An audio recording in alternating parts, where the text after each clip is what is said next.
Oke, Assalamualaikum warahmatullahi wabarakatuh. Selamat siang sahabat sehat. Ketemu lagi sama saya, Apoteker Dinar. Kali ini menggantikan Apoteker Lili ya. Next mungkin Apoteker Lili yang live di sini. Oke, di Instagram live kali ini kita bakal ngobrolin obat bareng apoteker. Kali ini sudah sampai episode 6 dan kali ini temanya tentang mengenal efek samping obat kemoterapi. Narasumbernya ada apoteker Bayu Priyo. Kita lihat dulu sudah bergabung belum ya? Oh ya, untuk sahabat sehat jangan lupa untuk pertanyaan tentang obat apapun bisa tanya ke WhatsApp Pio di bit.ly garing tanya obat Pio. Oke, apoteker Bayu sudah bergabung belum ya?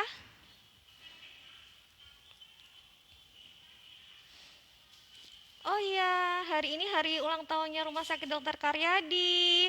Dirgahayu Rumah Sakit Karyadi. Mudah-mudahan pulih lebih cepat dan bangkit lebih kuat. Amin. Apoteker Bayu sudah bisa belum ini ya? Buat sahabat sehat yang mau mengusulkan tema untuk episode selanjutnya, boleh. Kita tuh banyak apoteker berbakat di bidangnya. Bisa usul tema apa yang kalian mau. Nanti untuk episode Pio ngobrol bareng apoteker di episode selanjutnya. Oke, gabung apoteker Bayu.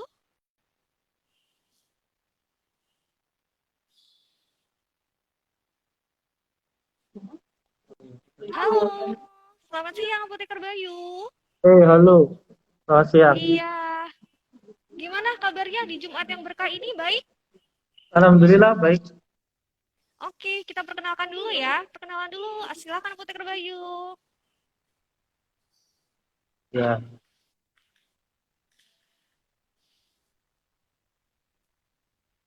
Boleh perkenalan diri dulu? oke baik. Mohon maaf. Nama saya Bayu, saya apoteker dari RSUP Karyadi. Saya bekerja di bagian onkologi. Onkologi itu khususnya bagian kemoterapi ya, jadi bagian kanker seperti itu. Eh, Saat ini saya sedang ini ya, ada program Bio ini untuk berbagi sharing sama teman-teman. Ya semoga bisa bermanfaat. Amin, terima kasih. Mungkin sahabat sehat sudah sering melihat profilnya Apoteker Bayu karena sering mengisi seminar tentang onkologi juga ya. Iya lumayan sih. Oke, kita gali ilmu lebih banyak dari Apoteker Bayu. Sebelumnya di sini kan sahabat sehat tidak hanya dari kalangan medis, di sini juga dari peserta umum juga banyak. Eh, kita tanya dulu sebelum mengenal efek samping obat kemonya. Sebenarnya obat kemoterapi itu apa sih? Apoteker Bayu mungkin bisa dijelaskan? Oke, terima kasih Mbak Dinar. Jadi untuk kemoterapi sendiri itu sebenarnya dari dua kata ya. Jadi dari kemo dan terapi. Kemo sendiri itu berarti kimia dan terapi berarti pengobatan. Artinya memang kemoterapi itu pengobatan menggunakan senyawa kimia. Kalau kita merujuk dari sejarahnya, sebenarnya dulu tuh kemoterapi bukan ditujukan untuk kanker, tapi lebih untuk infeksi gitu. Jadi dulu penemunya itu menguji cobakan terapi untuk sifilis di zaman dulunya. Nah, terus seiring berjalannya waktu, terus ada ditemukan obat-obat yang ternyata efektif untuk kanker, akhirnya kemoterapi ini digunakan untuk kanker. Seperti itu. Dan obat-obat kanker sendiri, ya kita biasanya bilang kemoterapi ya gitu ya. Itu biasanya cenderung bersifat karsinogenik, artinya dia dapat menyebabkan kanker gitu. Oh gitu, jadi bedanya dengan obat lain itu dari sifatnya ya. Jadi Iya, kalau obat kemoterapi itu sifatnya tadi bersifat karsinogenik gitu ya. iya. Heeh. Obat-obat kemoterapi memang dia bersifat karsinogenik ya, artinya dapat menyebabkan kanker. Tapi resikonya pun sebenarnya nggak besar banget gitu ya, sekitar 10% gitu setelah 20 tahun setelah kemoterapi. Itu biasanya juga munculnya adalah kanker-kanker hematologis gitu setelah kemo. Misalnya contoh obat kemoterapi itu apa saja sih yang sering di Rumah Sakit Dokter Karyadi misalnya? Kalau obat kanker itu sebenarnya banyak sekali ya. Kalau kita lihat dari pemberiannya ada yang diberikan secara oral misalnya kapesitabin, itu mereknya kayak Bineka, Pseloda gitu. Ada juga yang diberikan secara injeksi kayak cisplatin, vincristin gitu. Injeksinya pun ada yang dia diberikan lewat pembuluh darah, biasanya kita bilangnya intravena. Ada juga yang diberikan lewat sumsum tulang belakang atau kita biasanya bilangnya intratekal. Bisa juga intravesikal juga itu artinya topikal di bladder atau di buli. Jadi banyak sekali ya obat kemoterapi itu ya Ya. berdasarkan sama jenis kansernya, kemudian obatnya ada yang diminum, ada yang dimasukkan juga lewat intravena atau intrathecal. Kemudian dari obat-obat tersebut efek samping apa sih yang sering terjadi? Apakah sama efek sampingnya antara obat yang diminum sama obat yang diberikan melalui infus itu sama atau enggak ya? Oke, kalau untuk efek samping sendiri yang paling sering memang mual muntah ya. Mual muntah ini prevalensinya besar sekali. Walaupun sebenarnya nggak semua obat kemo itu menyebabkan mual muntah gitu. Tapi ininya memang paling besar frekuensi kejadiannya gitu. Lalu kejadian rambut rontok juga itu juga sering terjadi. Kelemahan atau kita biasanya bilangnya fatigue ya kalau di bahasa kedokterannya. Jadi lemes gitu seharian. Lalu ada juga neuropati perifer. Neuropati perifer itu gangguan di saraf tepi. Itu biasanya sih manifestasinya itu atau gejala-gejalanya itu kayak kebas-kebas, kesemutan gitu di ujung-ujung tangan, ujung-ujung kaki. Lalu bisa muncul sariawan juga, diare, konstipasi, sama kehitaman pada kulit dan kuku.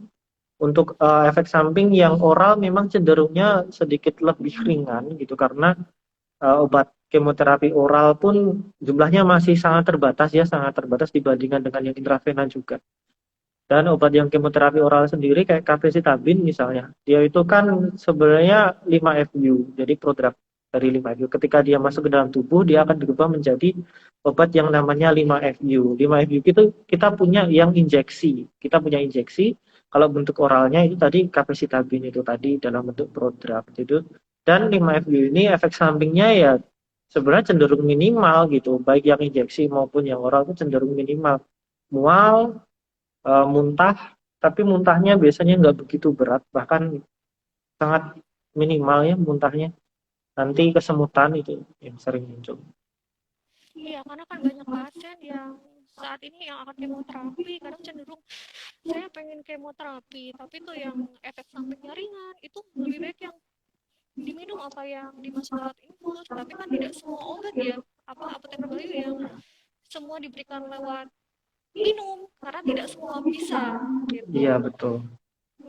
Kemudian efek samping tersebut cenderungnya timbulnya itu cepat atau tidak ya? Kan ada yang pada saat minum obat itu kemudian langsung timbul mual muntah atau bisa aduh suaranya nggak kedengeran ya kayak Ya, memang untuk efek samping ini ada yang delay, ada yang akut ya. Sebenarnya emang banyak. Misalnya saja kayak mual muntah nih yang paling gampang. Mual muntah sendiri dia itu ada yang dalam 24 jam setelah kemo masuk itu kita bilangnya akut.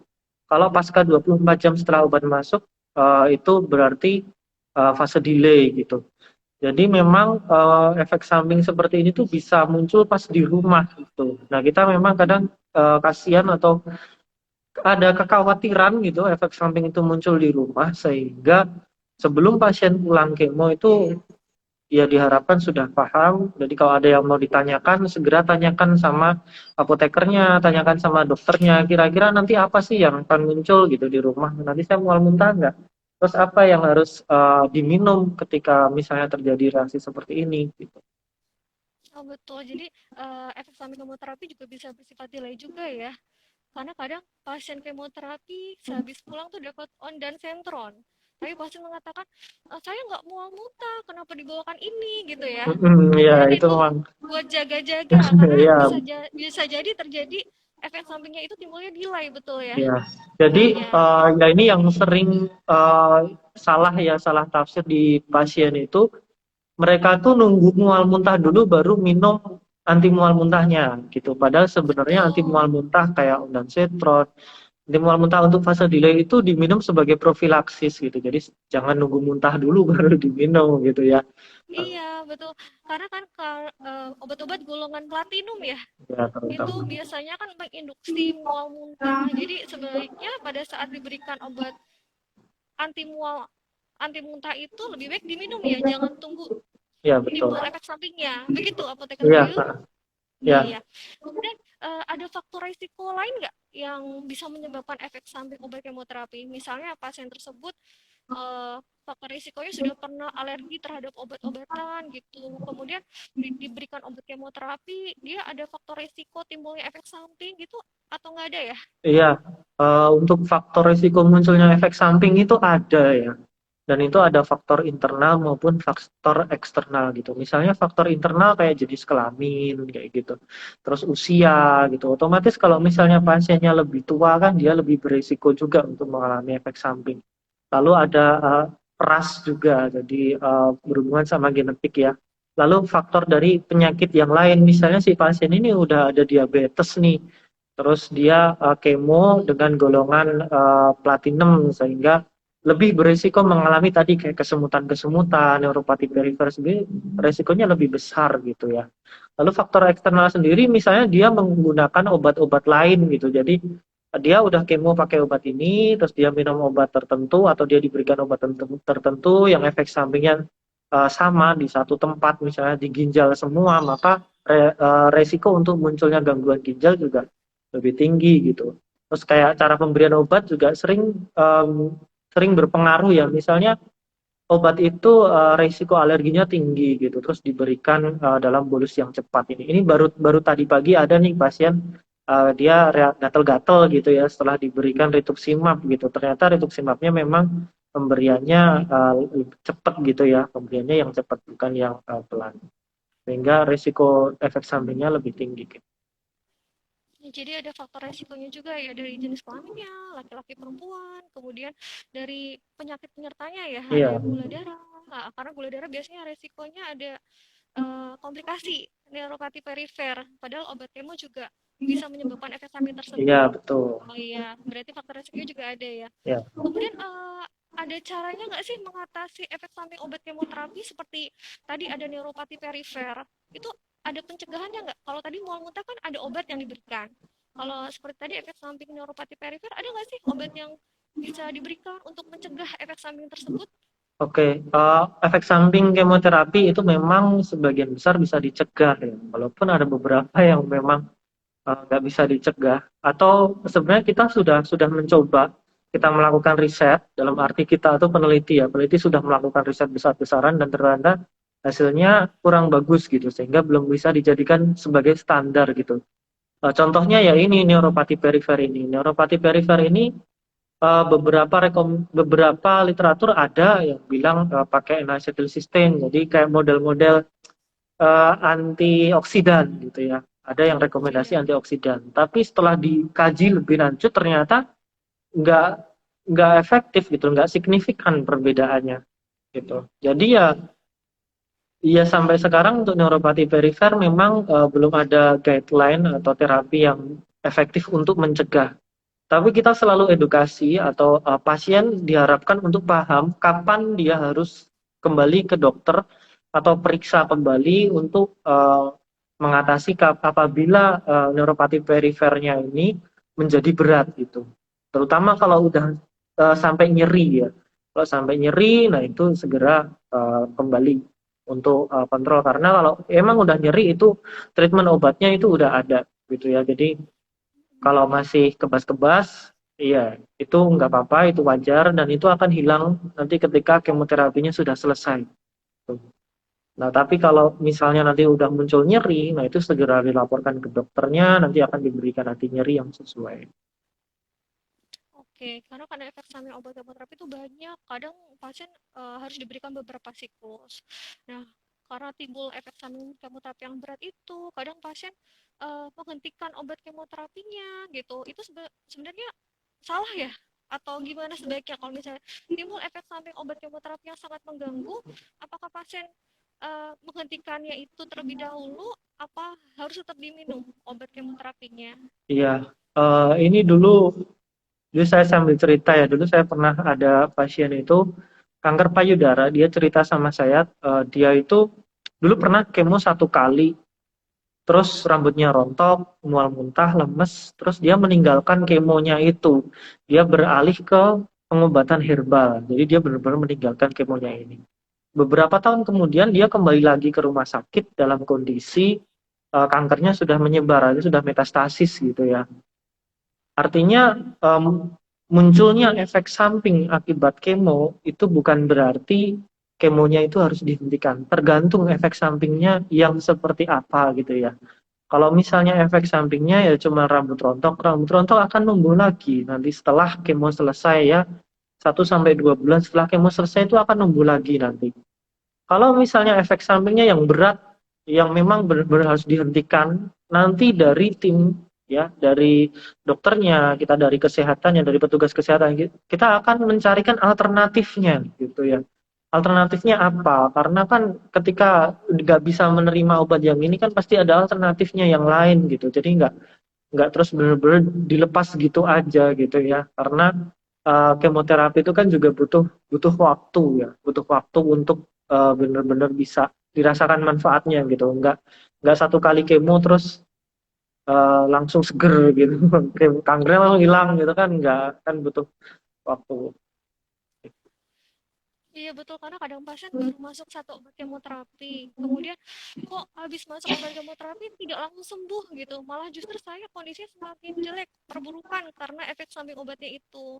Jadi pasien kadang apa males gitu untuk berangkat lagi untuk lanjut kemoterapinya. Jadi di sini sangat penting ya edukasi Betul. kepada pasien dan keluarga pada saat pasien sebelum mendapatkan obat kemoterapi tersebut. Jadi Ya, pasien benar-benar paham pada saat terjadi efek samping tidak menghentikan obatnya tapi konsultasi dulu ya ke dokter iya betul. atau apoteker gitu terkait efek samping yang terjadi. Iya Oh betul. iya, sama satu lagi, misalnya pada pasien dengan efek samping yang mengalami anemia, trombositopenia, leukopenia, itu uh, pada pasien kadang tidak dirasakan gitu.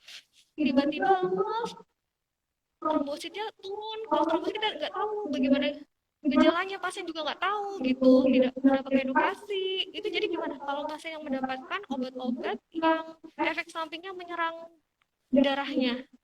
Iya, untuk penurunan dari sel-sel darah ya kayak trombositopenia, leukopenia itu memang biasanya muncul ya terutama paling berat itu di hari ke-14 ya nadirnya kita bilangnya kayak gitu. Untuk gejalanya biasanya untuk kalau penurunan HB itu ya kita udah tahu ya lemes, pusing ya kan. Lemas. Terus kalau leukositnya turun nanti akan resiko muncul infeksi. Yang pertama biasanya akan muncul adalah demam. Demam. Terus setelah itu akan ada sariawan. Itu biasa karena sistem kekebalan tubuhnya menurun. Kalau yang turun adalah trombosit, manifestasinya terutama adalah perdarahan biasanya di gusi gitu ya. Jadi biasanya pun saya informasikan ke pasien terutama dia yang berisiko untuk mengalami itu. Misalnya untuk kanker-kanker hematologis kayak leukemia, limfoma itu mereka sangat berisiko mengalami pansitopenia atau penurunan dari sel-sel darah itu tadi. Itu sampaikan gitu bahwa eh, nanti ada resiko gitu ya, ada resiko untuk misalnya gusinya berdarah gitu.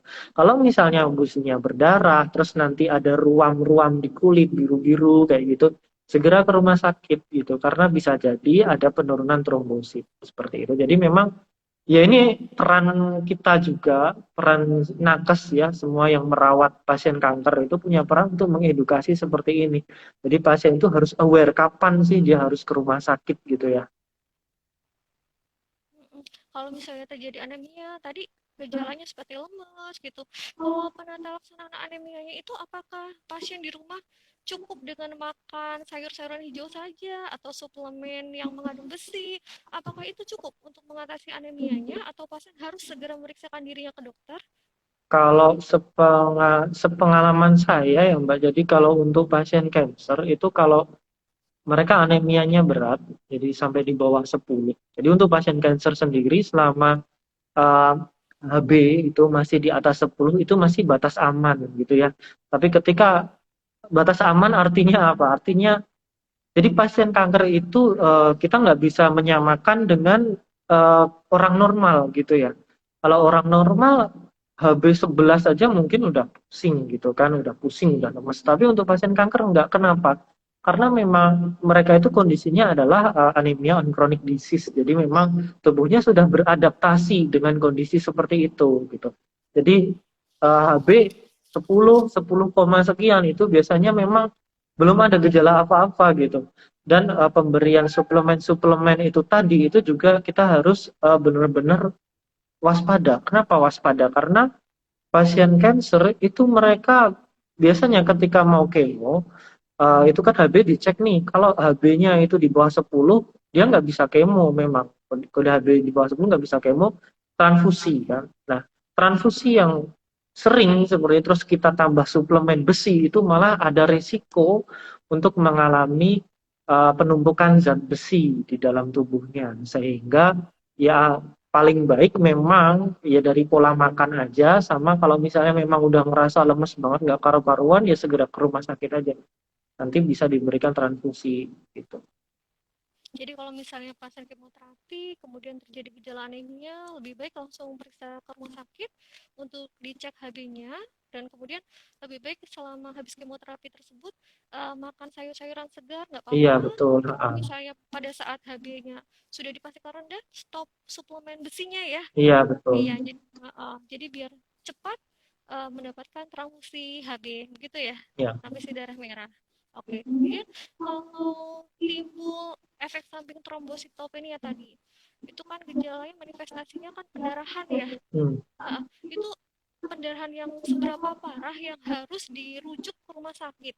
Apakah pendarahan ringan eh, mereka bisa diatasi di rumah saja, atau memang apabila terjadi pendarahan kecil itu harus langsung pergi ke rumah sakit? Sebenarnya ketika sudah muncul perdarahan itu biasanya udah di bawah 50.000 ya biasanya ya. Jadi memang paling baik untuk pasien apalagi yang dia kondisinya kemo itu memang ke rumah sakit ketika muncul perdarahan gitu. Sekalipun ya itu cuman businya ada yang berdarah gitu, karena tadi saya khawatirnya ketika dia merasa baik-baik saja di rumah, terus besoknya ternyata turun lagi gitu kan, kan nggak tahu nih nilainya berapa saat itu. Betul. Ya, khawatirnya perdarahannya menjadi lebih parah. Jadi memang untuk masalah perdarahan ini sangat disarankan apabila memang sudah muncul ya, itu segera aja ke rumah sakit untuk tindak lanjuti. Oh iya, kemudian pada pasien kemoterapi itu memang harus menyikat gigi dengan bulu halus, itu untuk mencegah terjadi pendarahan pada gusi atau bagaimana ya? Kadang Iya, ada pasien yang saya harus pakai sikat gigi ini yang halus karena kalau tidak eh, resiko terjadi pendarahan gitu. Itu betul nggak ya? iya, betul sekali Mbak. Jadi memang rekomendasinya untuk pasien yang mereka berisiko perdarahan itu memang kita rekomendasikan untuk pakai yang bulu halus. Bahkan mereka yang tidak berisiko mengalami perdarahan pun kita tetap sarankan untuk pakai yang halus. Kenapa? Karena biasanya memang eh, saluran cerna itu menjadi lebih sensitif untuk pasien kemo itu. Makanya ya itu tadi muncul ya sariawan, diare gitu. Jadi memang kalau bisa jangan sampai muncul gitu ya. Artinya kita melakukan sebaik mungkin untuk mencegah munculnya komplikasi-komplikasi. Oke, jadi tadi kalau HB turun, trombosit turun, terjadi pendarahan, walaupun pendarahan kecil, langsung ke rumah sakit ya untuk dicek trombositnya.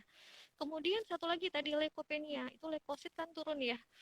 Tandanya biasanya pasien timbul sariawan. Kadang tuh pasien tidak menyadari kalau misalnya sariawannya itu timbul karena leukopenia, leukositnya turun. Itu gimana ya? Ya, emang seringnya kayak gitu ya. Tapi ya eh, kalau untuk sariawan sendiri memang dia nggak spesifik ya. Artinya bisa aja dia leukositnya nggak benar-benar turun, tapi dia memang muncul sariawan gitu. Misalnya karena memang si obat ini tuh menginduksi sariawan gitu. Bisa itu terjadi. yang perlu diperhatikan adalah justru kalau sampai muncul demam gitu ya. Kalau udah muncul demam artinya kan eh, khawatirnya tuh infeksinya tuh sistemik gitu ya kan. Artinya ya ini harus segera ditangani untuk diberikan antibiotik yang sesuai gitu. Jadi kalau misalnya pasien kemoterapi terjadi sariawan, jangan langsung beli obat sendiri ya. Kadang Ya, ada pasien beli obat sendiri karena saya sariawan, jadi saya beli obat sendiri. Gitu. Padahal kesariawan itu timbul bisa juga karena leukositnya rendah, gitu ya. ya. Iya, iya terutama saran saya sih untuk hygiene ya, hygiene kebersihan mulut tadi itu. Kalau misalnya memang biasanya kalau untuk pasien-pasien yang dia tuh resiko sariawannya tinggi itu kita udah kasih obat kumur gitu dari sini untuk menjaga kebersihan mulutnya. Sebenarnya sampai situ aja sih kalau misalnya memang sariawannya memberat gitu terus sampai demam, nah itu segera ke rumah sakit gitu. Karena biasanya leukosinya turun kayak gitu ya. Kemudian jarak waktunya tadi 14 hari ya setelah kemoterapi timbulnya efek samping tersebut.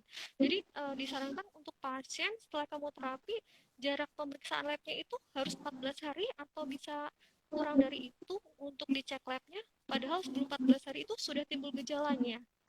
Untuk cek lab sendiri, itu biasanya tergantung dari regulasi rumah sakit ya. Walaupun ada beberapa rekomendasi itu rekomendasinya adalah semakin dekat cek lab itu dengan siklus kemo selanjutnya itu semakin baik gitu ya.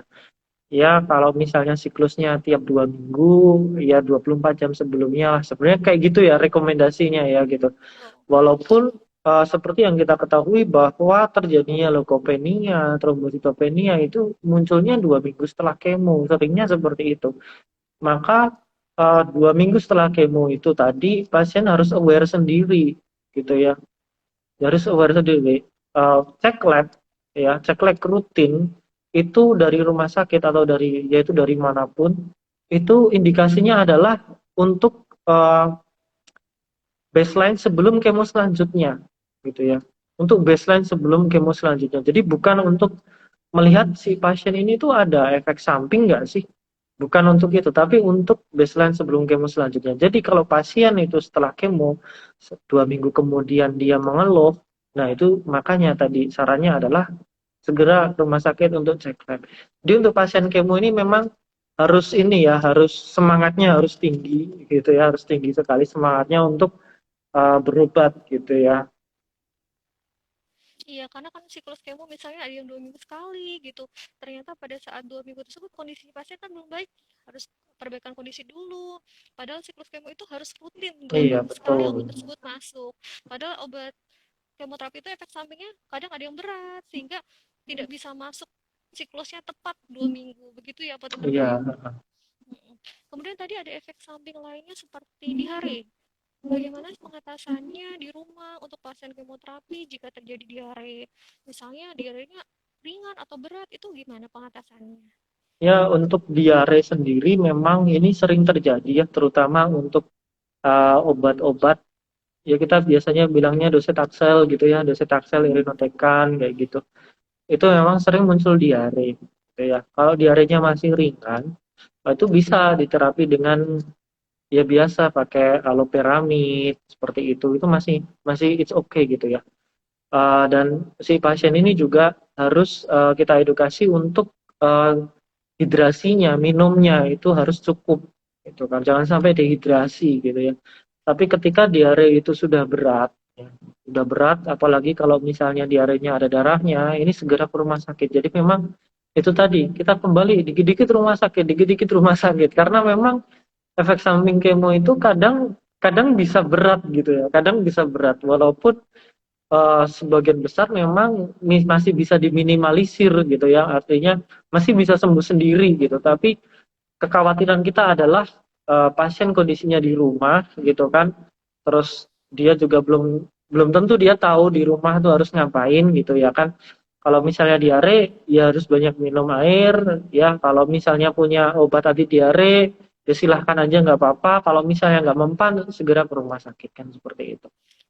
Jadi boleh ya kalau misalnya pasien kemoterapi, jika terjadi diare, pasien tersebut untuk membeli obat bebas di luar Ya, untuk kalau diberikan obat diarenya. ya karena saya beberapa kali ya yang sudah udah sering gitu, jadi ada pasien mengeluh gitu cerita, saya tuh kalau tiap kemo itu diare gitu ya, atau saya tiap kemo tuh nggak bisa BAB gitu, udah seminggu nggak bisa Ya, BAB.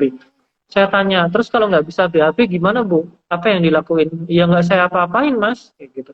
Artinya kan dia mau ke rumah sakit juga, mohon maaf nih rumah sakitnya jauh ya kan, terus mm, dia juga nggak tahu harus ngapain gitu kan.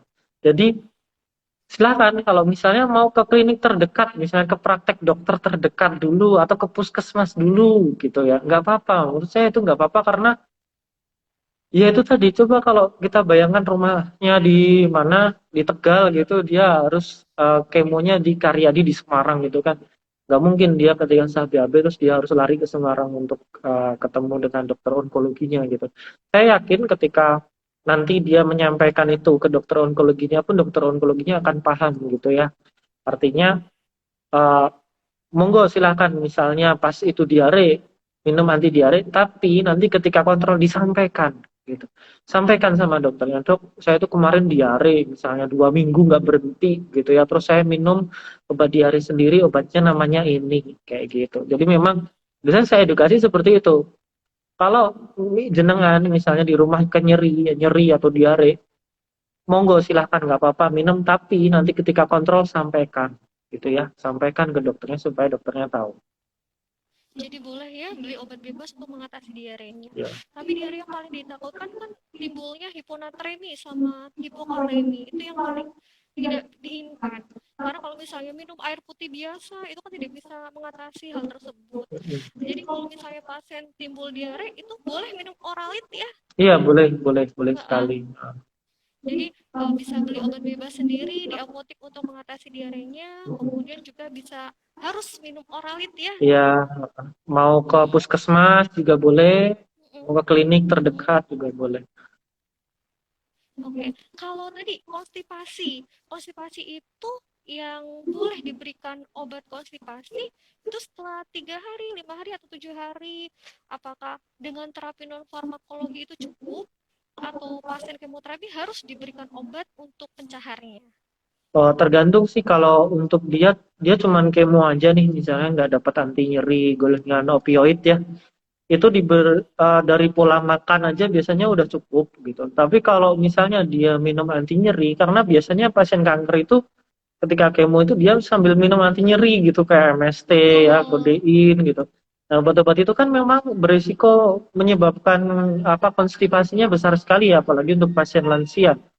Nah, itu baru dibutuhkan obat pencahar gitu. Jadi bisa ya untuk pasien dengan riwayat penggunaan MST, apalagi MST memang efek sampingnya konstipasi ya. Iya, Nah, jadi bisa semakin memperburuk konstipasinya, itu boleh diberikan obat konstipasi yang iya, dibeli bebas gitu iya. ya. Nah, ya itu memang Oke.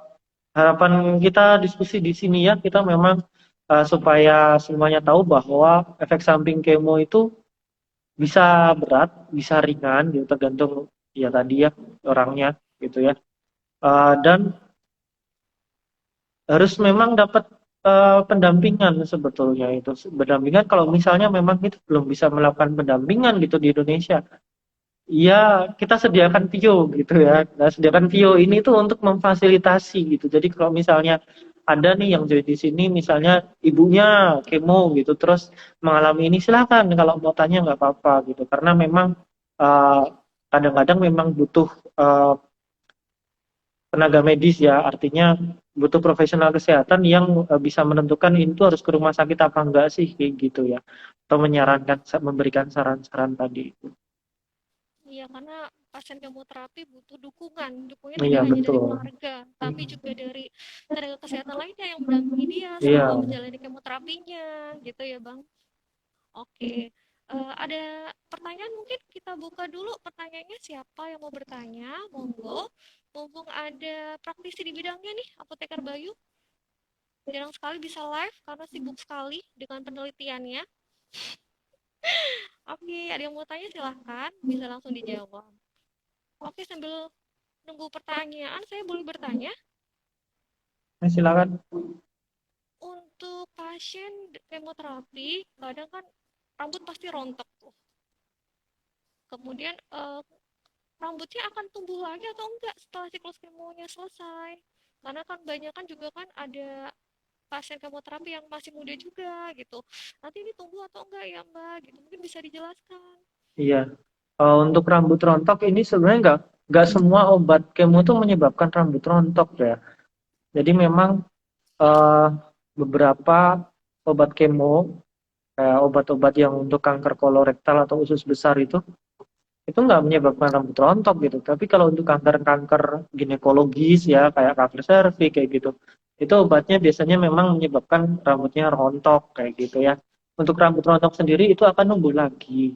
Ya, beberapa pasien juga, ya beberapa pasien memang mereka semua ketika kemonya selesai nanti ya 2 bulan, 3 bulan gitu. Setelah selesai kemo tuh nanti akan numbuh lagi gitu ya rambutnya. Jadi nggak usah khawatir, ya selama dia kemo nahan dulu deh gitu, pakai rambut palsu dulu, atau kalau yang muslim perempuan ya pakai hijab dulu gitu ya, karena memang efek samping rambut rontok ini tuh memang ada metode yang bisa, atau beberapa literatur itu merekomendasikan gitu. Jadi kayak ada penutup, walaupun di Indonesia kita belum ada alatnya ya. Jadi kayak selama kemo tuh nanti pasien akan ditutup kepalanya dengan alat yang dingin gitu ya, dingin. Ya, sehingga menyebabkan pembuluh darah di sekitar rambut kulit kepala itu mengecil. Nah, hal ini kan menyebabkan si obat kemo tuh nggak bisa nyampe ke folikel rambut sehingga rambutnya nggak rontok. Itu memang ada metode seperti itu, tapi di Indonesia memang kita nggak pakai itu, dan beberapa literatur yang lain menyatakan bahwa ternyata kayak gini tuh juga ada efek sampingnya gitu ya, karena pembuluh darahnya mengecil ya, bisa terjadi gangguan di pembuluh darah itu tadi gitu. Jadi memang uh, beberapa literatur nggak merekomendasikan gitu ya, tapi akan numbuh lagi sih yang jelas. Iya, jadi jangan khawatir ya untuk pasien kemoterapi. Pasti nanti insya Allah rambutnya akan tumbuh lagi, tapi butuh waktu setelah siklus kemonya selesai. Gitu ya, Putra Bayu. Ya, Oke, ini ada pertanyaan terkait pengobatan CA kolon. Pasien mendapatkan obat Seloda. Seloda itu kan minumnya 14 hari minum, kemudian seminggu dijeda. Itu kenapa sih minumnya harus ada penjedaan seperti itu? Itu mungkin bisa dijawab. oke. Ya, jadi memang sebenarnya nggak semua Ceakolon minum Seloda ya. Seloda itu memang bagian dari kemoterapi yang bisa digunakan untuk Seakolon gitu ya, dan dia lebih praktis karena dia oral gitu ya diminum. Kenapa kok dia ada jedanya? Jadi semua kemo tuh memang pasti ada jedanya. Semua obat kemo tuh ada jedanya. Jadi nggak mungkin obat kemo itu masuk setiap hari terus-menerus tanpa jeda, karena seperti yang kita ketahui bahwa obat kemo ini kan dia sitotoksik ya. Sitotoksik itu artinya dia membunuh sel gitu kan. Termasuk tadi kayak sel-sel yang perkembangan pembelahannya cepat, kayak di mukosa mulut sehingga muncul sariawan, terus di folikel rambut sehingga rambutnya rontok. Artinya tubuh itu juga butuh waktu untuk melakukan regenerasi atau perbaikan gitu ya. Melakukan regenerasi atau perbaikan. Pertama, itu kenapa kok harus ada jeda, karena tubuh harus melakukan regenerasi, perbaikan terhadap kerusakan. Terus yang kedua adalah kita harus tahu bahwa siklus pembelahan sel itu ya setidaknya tiap 21 hari. Jadi artinya kita tetap mengikuti siklus itu. Kenapa kok kemo itu misalnya dia tiap 21 hari, kenapa nggak masuk terus? Itu kan juga karena mengikuti siklus pembelahan sel juga gitu ya. Terus tubuh juga butuh regenerasi seperti itu. Karena efek samping KPSTB juga berat juga untuk pasien. Jadi otomatis harus dijeda Iya juga. betul. Kemudian untuk ini ada pertanyaan lagi dari Ibu Weti Sulistia untuk apoteker Bayu. Untuk pemulihan kondisi akibat kemo dan efek sampingnya, kira-kira itu berapa bulan? Dan apakah efek dari kemo itu sama saja, tidak tergantung pada jenis atau metode pemberiannya? Gitu. Efek samping kemo berapa bulan munculnya? Pemulihannya, untuk Pemulihannya. pemulihan kondisi, pemulihan kondisinya akibat kemo dan efek samping itu kira-kira berapa bulan sih gitu? Oh ya, iya itu tergantung sih sebenarnya, tergantung efek samping yang mana gitu ya. Karena seperti kita ketahui bahwa efek samping kemoterapi kan macam-macam ya. Kalau tadi rambut rontok itu ya 2 sampai 3 bulan itu nanti akan tumbuh lagi gitu ya, nggak ada masalah gitu ya. Kalau misalnya itu efek sampingnya kayak neuropati perifer kayak gitu, itu juga biasanya butuh waktu berbulan-bulan gitu ya. Walaupun beberapa pasien sedikit gitu, ada yang dia persisten gitu ya. Tapi ini memang prevalensinya lebih kecil gitu ya. Terus kayak efek samping mual muntah. Kalau mual muntah biasanya nggak lama gitu ya. Kalau kayak cisplatin itu dia cuman ya mentok 10 hari deh. Itu untuk yang benar-benar tingkat mual muntahnya tinggi, obat kemo yang mual muntahnya tinggi itu dia 10 hari pasca kemo itu biasanya masih ada. Kalau misalnya sudah 10 hari itu biasanya udah hilang gitu ya. Mual muntah tadi udah hilang. Jadi memang semua tergantung efek samping yang mana gitu ya. Ada yang tetap, ada yang lama gitu ya. Ada yang sebentar kayak tadi cuma 10 hari ya. Tergantung dari obatnya, tergantung dari ada penyakit lain atau tidak ya. Tergantung dari efek sampingnya yang mana ini yang ditanya gitu ya. Terus tadi ada Oke. apa lagi? Tadi udah terjawab. Tadi Oke. apakah efek samping dari kemo sama aja atau tidak tergantung pada jenis atau metode pemberiannya? Berarti Oke. kan memang tergantung dari efek samping obat kemonya ya Ya, tadi. Tergantung jenisnya bagaimana, metodenya bagaimana. Gitu ya, ya. ya betul. Karena kalau misalnya obat kemo yang dia diberikan secara oral misalnya ya, ya tapi sebenarnya mirip-mirip sih. Ya, Oke. Kemudian ini ada pertanyaan lagi. Mau bertanya tentang efek samping obat kemoterapi, apakah bisa ke ginjal atau ke hati? Apakah perlu pemeriksaan rutin untuk ginjal, misalnya ureum kreatinin atau fungsi hatinya SGOT, SGPT, itu bagaimana ya? ya. Untuk obat-obat kemo memang beberapa ada yang bisa mempengaruhi ke situ ya. Kalaupun dia nggak mempengaruhi pun dia dipengaruhi oleh itu juga bisa. Artinya apa? Artinya ketika ada obat yang itu tuh menyebabkan gangguan ginjal dan gangguan hati ya. Contohnya kalau gangguan ginjal ya cisplatin gitu kan, itu yang paling terkenal. Kalau gangguan hati ya misalnya elasparaginase gitu ya. Itu Trexat itu bisa ke sana. Tapi ada juga obat yang dipengaruhi oleh dua organ itu yang sangat dipengaruhi gitu ya. Artinya ketika dua organ ini mengalami gangguan, maka dua obat ini tadi itu bisa harus diturunkan dosisnya atau harus ditunda dulu untuk nggak masuk dulu gitu ya. Jadi memang tergantung dari item obatnya. Terus untuk efek samping yang ke ginjal itu memang ada beberapa faktor risiko yang lain juga ya. Maksudnya ketika dia mengkonsumsi obat-obat yang lain yang itu juga bersifat nefrotoksik atau mengganggu fungsi ginjal, maka resiko untuk munculnya gangguan ginjal juga otomatis lebih tinggi gitu dibandingkan orang yang nggak mengkonsumsi obat tersebut. Tadi ada lagi, ada yang masih belum terjawab? Eh, Misalnya kayak pasien dengan kanker hati, Hmm. itu kan memang fungsi hatinya kan menurun, kemudian mendapatkan obat untuk kemoterapinya. Oh iya, Itu bagaimana ya? oh iya, tadi terkait ini ya, monitoringnya, apakah harus selalu dicek? Oh, monitoringnya. Ya betul. Betul. Kalau untuk pertanyaan itu, jawaban saya adalah iya. Paling bagus memang fungsi ginjal, fungsi hati itu harus selalu dicek sebelum kemo gitu ya. Karena ya itu tadi sebagian besar obat kemo itu memang dia dipengaruhi atau mempengaruhi dari dua organ itu. Lalu kalau misalnya dia kankernya ada di hati gitu ya. Untuk kanker hati sendiri memang kita biasanya cuma pakai regimen TAC. Jadi obatnya itu nanti dimasukkan ke dalam arteri yang ada di hati sehingga si kanker ini nanti itu dia akan kekurangan pasokan oksigen gitu ya karena si obat tadi itu akan membentuk klot di situ pembuluh darahnya sehingga pasokan oksigen ke sel tumornya itu akan berkurang dan sel tumornya mati gitu ya. Jadi memang untuk kanker hati sendiri jarang sekali atau bahkan biasanya kita nggak ada obat-obat khusus gitu ya. Kita biasanya obatnya tadi itu namanya TACE biasanya. Transarterial kemoemboli trombose. Jadi memang boleh dilakukan pemeriksaan fungsi hati dan fungsi ginjal. Apakah dilakukan setelah satu siklus selesai atau pada saat baru satu kali masuk obat itu dilakukan pemeriksaan itu bagaimana?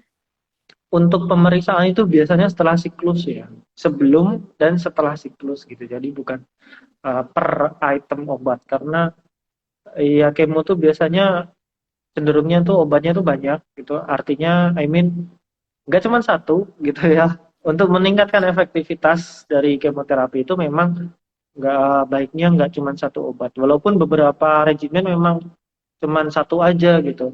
Ya nggak apa-apa gitu. Kalau misalnya cuma satu ya tetap kita per siklusnya nanti untuk ceknya gitu. Jadi lebih baiknya sebelum obat kemoterapi itu masuk dan sesudah satu siklus Iya betul. obat kemoterapi itu masuk, Ya. gitu ya. Oke, ini ada lagi pertanyaan dari Soma Tirta terkait penggunaan obat kemo. Apakah ada obat tambahan atau vitamin untuk meminimalisir efek samping dari kemo?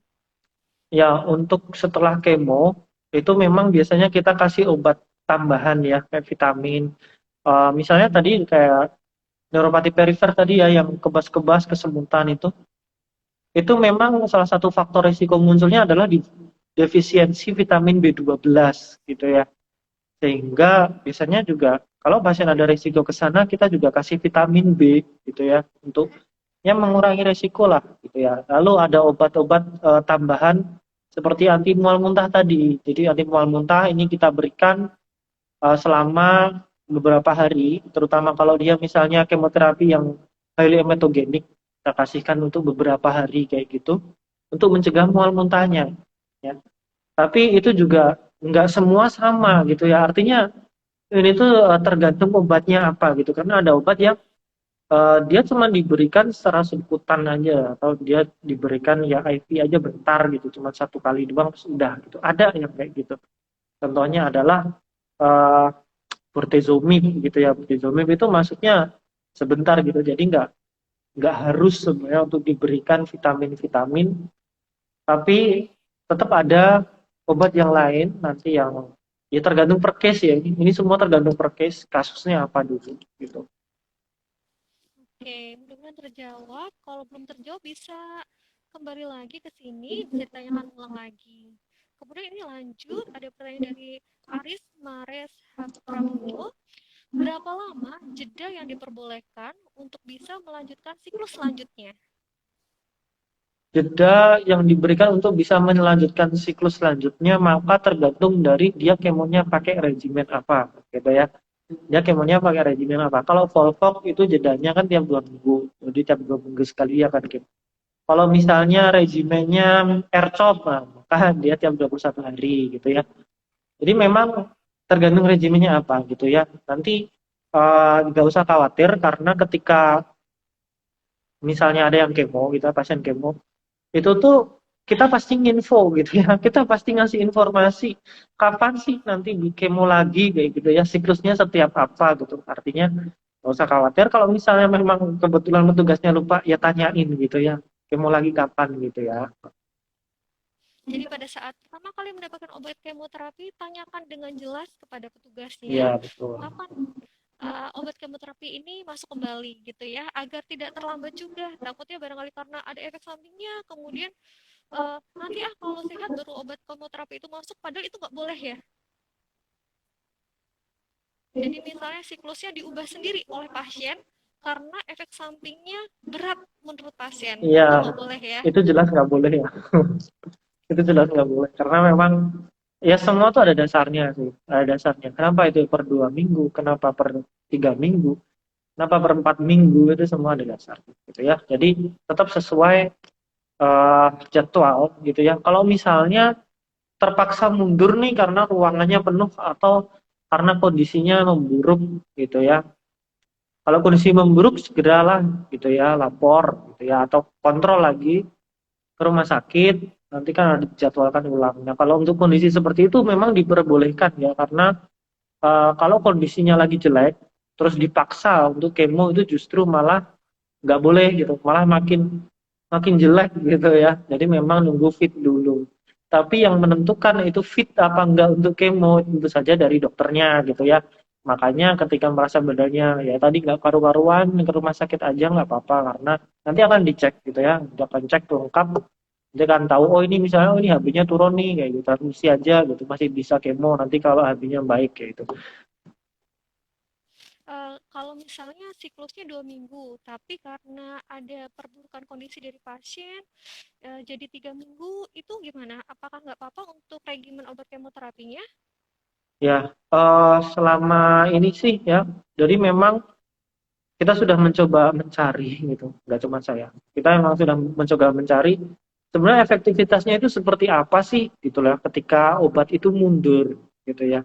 Tapi memang kita belum menemukan. Jadi yang kita temukan adalah ketika itu tuh mundur dari misalnya gini nih, dia operasi, terus dia harusnya dalam waktu sekian minggu setelah operasi itu harusnya dia kemo, tapi itu mundur gitu ya. Nah, itu memang mempengaruhi gitu. Tapi ketika itu terjadi di antara siklus, maka belum diketahui bagaimana dampaknya. Tapi memang kalau secara logika aja ya, secara logika kita paham bahwa bagaimana sel itu membelah, kita paham bagaimana obat itu bekerja itu kan ada waktunya sampai obat itu dibuang itu kan ada waktunya, maka paling baik memang tetap sesuai dengan jadwalnya gitu ya. Kecuali ya itu tadi, kecuali dia mundur karena ya memang harus mundur gitu ya. Dia mundur karena memang harus mundur.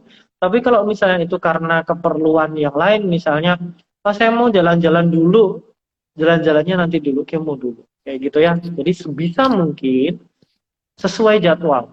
Nanti kalau misalnya memang nggak bisa sesuai jadwal karena kondisi klinis atau kondisi badannya yang memang nggak memungkinkan untuk dikemo, maka yaitu nanti dari tim ya dari kita dari dokter kayak gitu ya nanti akan menentukan nih bagaimana kapan dia bisa kemo kayak gitu Oke, jadi nanti yang menentukan untuk siklus selanjutnya itu nanti dari dokternya ya. Yang ya. penting kontrol dahulu, nanti untuk menentukan siklus yang selanjutnya. Begitu ya?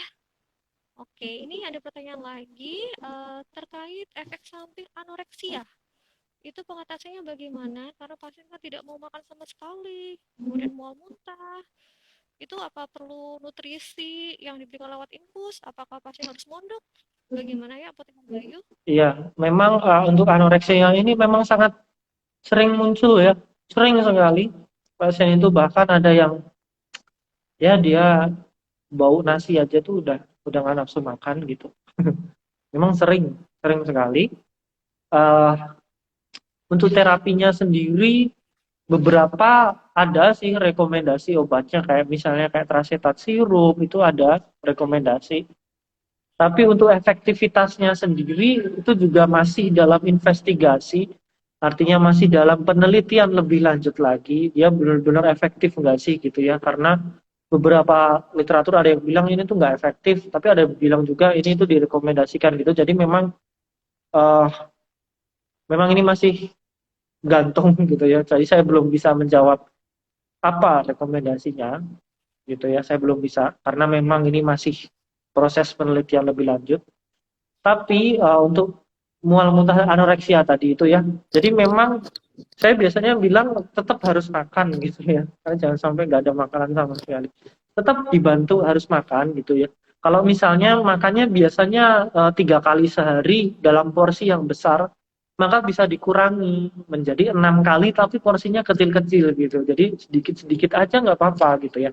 Yang penting tetap ada nutrisi yang masuk. Jadi jangan sampai terus makanya langsung banyak nih lah orang nggak nafsu sama sekali akhirnya nanti muntah gitu. Jadi mending sedikit-sedikit tapi lebih sering gitu ya. Jadi nggak terus benar-benar nggak makan gitu. Jadi memang ini salah satu support dari keluarga juga. Jadi saya benar-benar berpesan betul sama semuanya ya bahwa untuk pasien kemo itu memang harus didampingi karena mereka kan pasti mengalami hal-hal yang tidak mengenakan gitu ya dan mereka butuh support gitu mereka butuh support baik tadi kayak dia nggak mau makan maka coba gimana pengennya makan apa kita tanyain ya terus porsinya dibikin lebih kecil-kecil jadi nggak usah langsung yang banyak kayak gitu jadi memang itu support dari keluarga tuh besar sekali. Jadi tetap makan walaupun sedikit-sedikit tapi sering gitu ya. Iya. Kemudian makanannya boleh bebas atau ada pantangannya untuk pasien kemoterapi misalnya. Untuk pasien kemoterapi sih secara umum nggak ada pantangan sih sebetulnya ya. Tapi kalau pasien kemonya dia ada riwayat diabetes, nah itu beda lagi nanti kan. Oh, Menyesuaikan dengan dietnya diabetes juga gitu. kemudian ini tadi pertanyaannya, kapan pasien dengan kondisi anoreksia itu bisa dibawa ke rumah sakit? Apakah untuk mendapatkan nutrisi lewat infus itu? Untuk itu sih biasanya kalau memang tadi ya memang pasiennya udah lemes, misalnya pasti kita tahu kok, kita pasti tahu. Itu ketika pasiennya memang dia misalnya 3 hari nih nggak makan sama sekali gitu, dia udah lemes, dia dehidrasi. Otomatis kita harus segera bawa ke rumah sakit gitu. Jadi nggak usah apa ya, nggak usah nunggu pingsan dulu gitu, nggak usah nunggu pingsan dulu atau eh, misalnya nih baru baru sehari nih, sehari baru makan 1 kali, ya nggak usah dibawa ke rumah sakit dulu, tapi kita coba dengan cara lain tadi itu ya, kita kasih menu yang lebih kecil-kecil tapi lebih sering gitu ya, dikit-dikit kayak gitu. Oke, ini kayaknya waktunya cepet banget habisnya. Udah mau 60 menit aja. Oke, mungkin lain kali bisa ada episode selanjutnya untuk ngomongin efek samping obat kemoterapi ya. Ini Apoteker Bayu. Mungkin Ya yang terakhir oke. dari Apoteker Bayu, Ya mungkin untuk bisa kasih closing statement ya. saya nggak bisa, belum menyiapkan closing statement loh ini, tapi nggak apa-apa ya. Dan, eh, ya kemo itu memang berat, gitu ya. Kemo memang berat. Tapi semua obat itu kan kita ciptakan ya, kita buat oleh peneliti itu dengan pertimbangan bahwa benefit itu lebih besar dibandingkan risiko. Artinya manfaat yang akan diterima itu lebih besar dibandingkan efek samping atau ya yang lain-lain itu yang tidak mengenakan. Efek manfaat itu lebih besar telah diteliti karena obat itu ketika dia resiko atau ketidakmanfaatan itu tadi lebih besar, obat itu nggak akan di launching, obat itu nggak akan digunakan untuk umat manusia. Jadi tetap semangat untuk semuanya yang punya keluarga ataupun kerabat atau siapapun yang sedang kemo, mereka butuh dukungan secara moral maupun secara langsung ya, secara fisik juga untuk dibantu. Jangan sampai si pasien itu merasa sendirian dan dia berjuang sendiri karena kita memang sebagai manusia kan yang harus selalu membantu satu sama lain. Itu aja sih.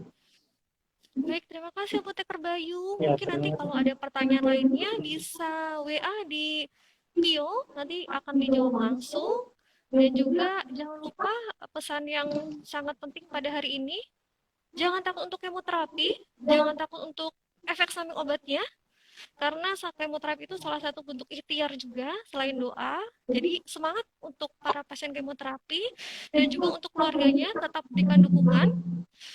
Begitu ya Apoteker Bayu. Ya, Baik, bagus terima sekali. kasih sahabat sehat.